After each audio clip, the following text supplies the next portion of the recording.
آج میں اور آپ جیسے ہم گناہگار مدینہ شریف سے آتے ہیں تو ہماری آنکھوں سے آنسو جاری ہوتے ہیں. کیوں افسر؟ ہم یہ چاہتے ہیں کہ مدینہ شریف نہ چھوٹے، اور وہ جو پلے ہی مدینہ شریف میں تھے، جو جوان ہی مدینہ شریف میں ہوئے تھے، انہیں جب مدینہ شریف سے نکلنے پہ مجبور کیا گیا تو کیا حالت ہوگی. بہرحال مدینہ شریف کے امن کے پیش نظر، اور امام حسین رضی اللہ تعالیٰ عنہ امن کے داعی تھے، امن کے داعی تھے. آپ فساد نہیں چاہتے تھے، آپ نے امن کے پیش نظر اپنا گھر چھوڑا، مدینہ شریف جیسا اپنا محلہ چھوڑا، اپنا شہر چھوڑا، جس کے لیے ہر مسلمان تمنا کرتا ہے الہی دکھا دے وہ مدینہ کیسی بستی ہے جہاں دن رات میرے مولا تیری رحمت برستی ہے. اس پاکیزہ شہر کو صرف اور صرف امن کی خاطر چھوڑا، کیونکہ امام حسین رضی اللہ تعالیٰ عنہ امن کے علمدار تھے. لہذا آج کے اس محافل سے، یہ جہاں کی آج تک آپ نے سنی ان محافل سے اور آج کی اس محفل پاک سے ہمیں یہ سبق ملا کہ گلی محلے میں، ماحول معاشرے میں جہاں کہیں آپ ہیں، کوشش کریں کہ امن رہے. فساد اللہ کو پسند نہیں، فتنہ اللہ کو پسند نہیں.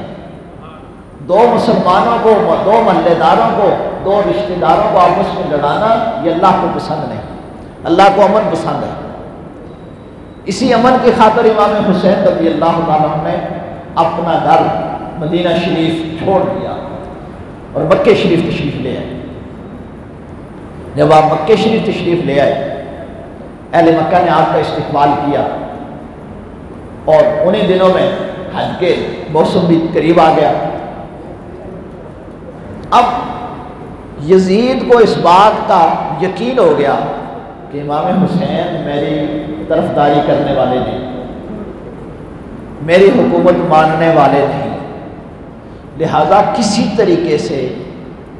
انہیں راستے سے ہٹایا جائے. بعض کتابوں میں یہ بات باقاعدہ لکھی ہے. اس نے اپنے جاسوس چھوڑے تھے جو مکہ المکرمہ میں بھی آپ کو شہید کرنے پہ تلے ہوئے تھے، وہاں بھی آپ کا پیچھا کر رہے تھے. اور بات وہی کہ امام حسین رضی اللہ تعالیٰ نے وہاں بھی امن کے پیش نظر مکہ المکرمہ کی شرف عظمت کے پیش نظر مکہ شریف کی چھوڑا. اور وہاں چھوڑنے کا ایک سبب یہ بھی بنا، جو ہی آپ مکہ شریف تشریف لائے تو اہل کوفہ کو پتہ چل گیا کہ امام حسین رضی اللہ تعالیٰ عنہ یزید کی مخالفت میں ہیں، یزید کی بیعت کرنے کے لیے تیار نہیں ہیں. تو اہل کوفہ نے آپ کو خط لکھنے شروع کر دیے. نے کہا جس طرح آپ یزید کے مخالف ہیں ہم بھی اس کے مخالف ہیں، آپ ہمارے پاس تشریف لائیں، ہم آپ کو اپنا امیر المومنین بنا لیں گے، اپنا حاکم تسلیم کر لیں گے. اور یہ 1 2 3 4 نہیں، کتابوں میں لکھا ہے 150 کے قریب خطوط آپ تک پہنچے، اور اس میں اس قسم کے مضامین تھے کہ اگر آپ تشریف نہیں لائیں گے تو کل قیامت کے دن اللہ کی بارگاہ میں جواب دہ آپ ہوں گے. ہم اللہ کی بارگاہ میں کہہ دیں گے کہ یا اللہ، ہم تو وقت کے امام کو بلانا چاہتے تھے، ہم اس فاسق و فاجر سے جان چھڑانا چاہتے تھے، لیکن ہمارا کوئی رہنمائی نہیں تھا، ہمارے کوئی راہبری کرنے والا نہیں تھا. تو اس بات کے اللہ کے ہاں جواب دہ آپ ہوں گے. امام حسین رضی اللہ تعالیٰ عنہ نے جب اس قسم کے خطوط دیکھے اور ساتھ ہی ساتھ یہ بھی دیکھا کہ وہ یزید بد نصیب مکہ شریف میں بھی آپ کا پیچھا کر رہا ہے، اس کے گماشتے وہاں بھی آپ کو نقصان پہنچانے کے درپے ہیں، تو آپ نے سوچا کہ کہیں ایسا نہ ہو کہ مکہ شریف کے امن کو تہہ بالا کیا جائے، لہذا مجھے یہاں سے چلے جانا چاہیے، اور مجھے چونکہ خطوط ادھر سے آ رہے ہیں وہاں جانا چاہیے.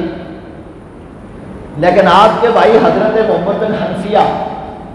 حضرت عبداللہ بن عباس اور اس جیسے دوسرے صحابہ کرام رضوان اللہ تعالیٰ علیہ اجمعین نے آپ کو مشورہ دیا کہ کوفی لا یوفی ہے، وہ کبھی وفا نہیں کرتے۔ انہوں نے آپ کے والد گرامی حضرت علی رضی اللہ تعالیٰ عنہ سے وفا نہیں کی، آپ کے بھائی امام حسن رضی اللہ تعالیٰ عنہ سے وفا نہیں کی، لہذا آپ یہاں سے نہ جائیں، ان کے پاس نہ جائیں۔ امام حسین رضی اللہ عنہ نے وہ خط دکھائے کہ اس قسم کے مجھے مضامین آ رہے ہیں، خطوط آ رہے ہیں، میں اگر نہیں جاؤں گا تو کل قیامت کے دن اللہ کے ہاں کیا جواب دوں گا، لہذا میرا وہاں جانا ضروری ہے۔ امام حسین رضی اللہ عنہ نے جب اپنا ارادہ ظاہر کیا تو صحابہ کرام رضوان اللہ تعالیٰ علیہ اجمعین نے کہا حضور اگر آپ جانا ہی چاہتے ہیں تو پہلے اپنے کسی نمائندے کو بھیجیں، وہ وہاں کے جا کے حالات کا مشاہدہ کرے، اگر حالات سازگار ہوں، حالات آپ کا ساتھ دیتے ہوں پھر تشریف لے جائیں، اور اگر حالات سازگار نہ ہوں، حالات آپ کا ساتھ نہ دیتے ہوں تو کسی صورت میں نہ جائیں۔ امام حسین رضی اللہ عنہ نے اپنے رفقا سے مشورہ کر کے اپنے چچا دار بھائی حضرت مسلم بن عقیل رضی اللہ تعالیٰ عنہ کو تیار کیا کہ آپ تشریف لے جائیں اور قربان جائیں آپ کی فہم و فراست پہ، آپ کی حکمت و دانائی پہ۔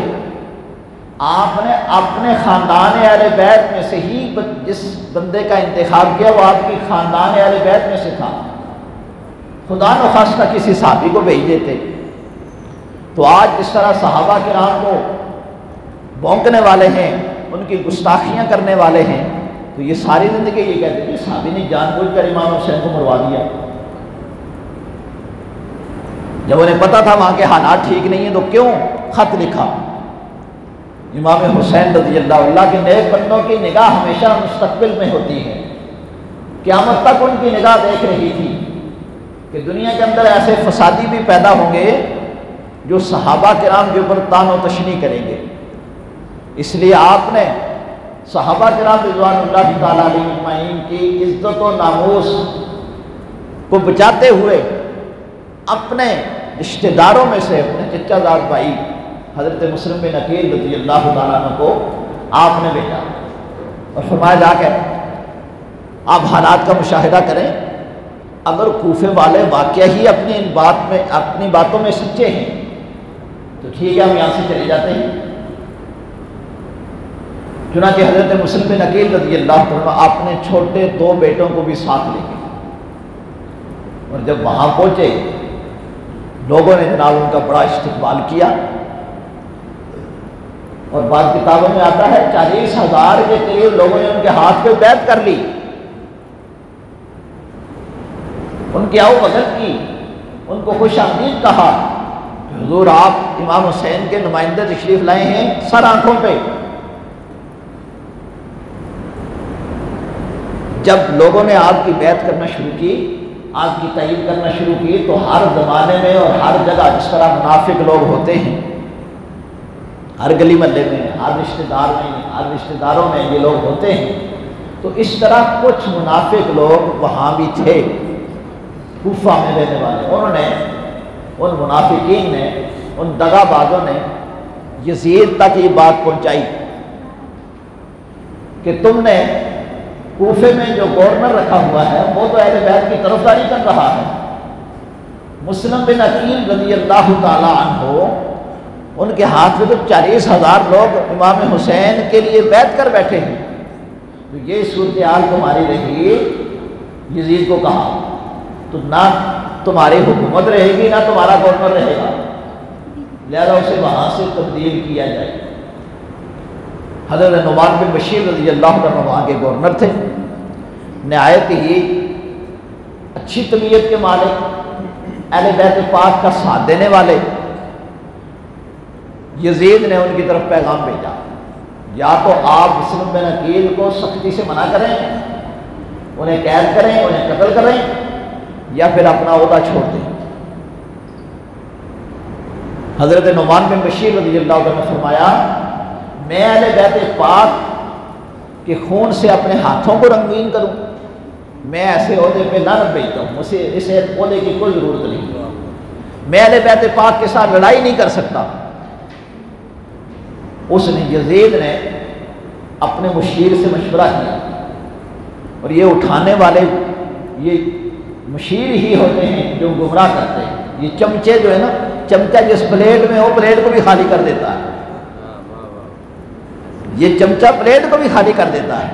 اور یہ چمچے انسان کی عزت کو برباد کرتے ہیں۔ ان چمچوں نے اسے کہا کہ تو ابن زیاد کو وہاں کا گورنر لگا،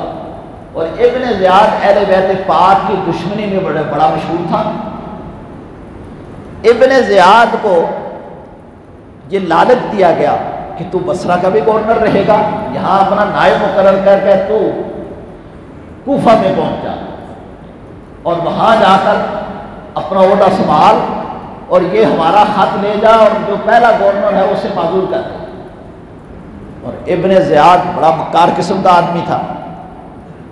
اس تک یہ بات پہنچ چکی تھی کہ امام حسین رضی اللہ تعالیٰ عنہ تشریف لانے والے ہیں، اور اردو خدا کا ایسا کرنا۔ مسلم بن عقیل رضی اللہ تعالیٰ عنہ نے جب دیکھا کہ حالات سازگار ہیں، لوگ ساتھ دے رہے ہیں، 40,000 کے قریب لوگ بیعت کر چکے ہیں، تو انہوں نے حضرت امام حسین رضی اللہ عنہ کی طرف خط لکھ دیا، حضور آپ تشریف لے آئیں، حالات ٹھیک ہیں، لوگ ساتھ دینے کے لیے تیار ہیں۔ ادھر آپ نے خط لکھا،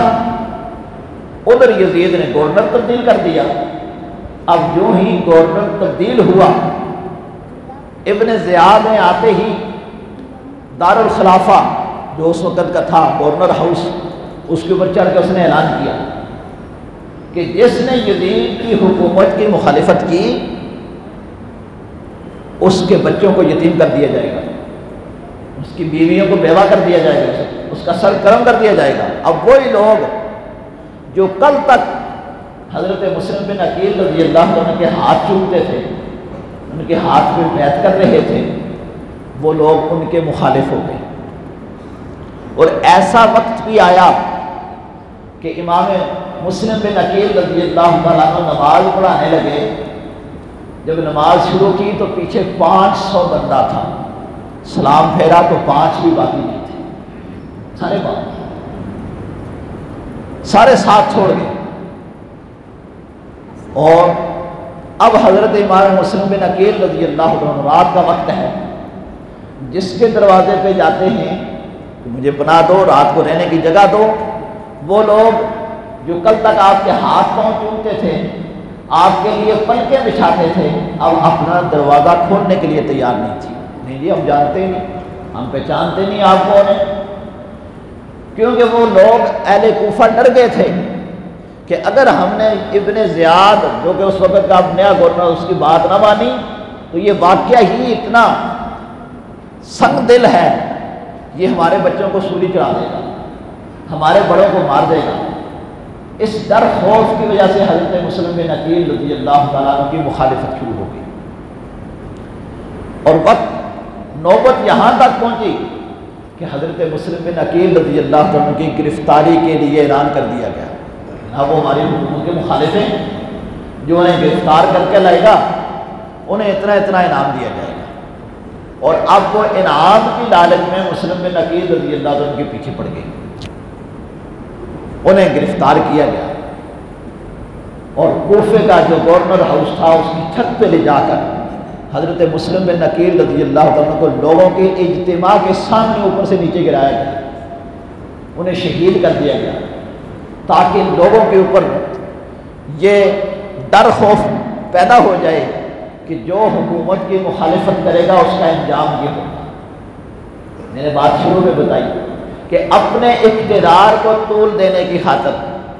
اپنی کرسی کو بچانے کی خاطر یہ شروع سے نمرودیوں کا اور فرعونیوں کا طریقہ کار چلا آ رہا ہے کہ وہ بڑے بڑے قتل کرنے سے دریغ نہیں کرتے، اور آج بھی ایسا ہوتا ہے۔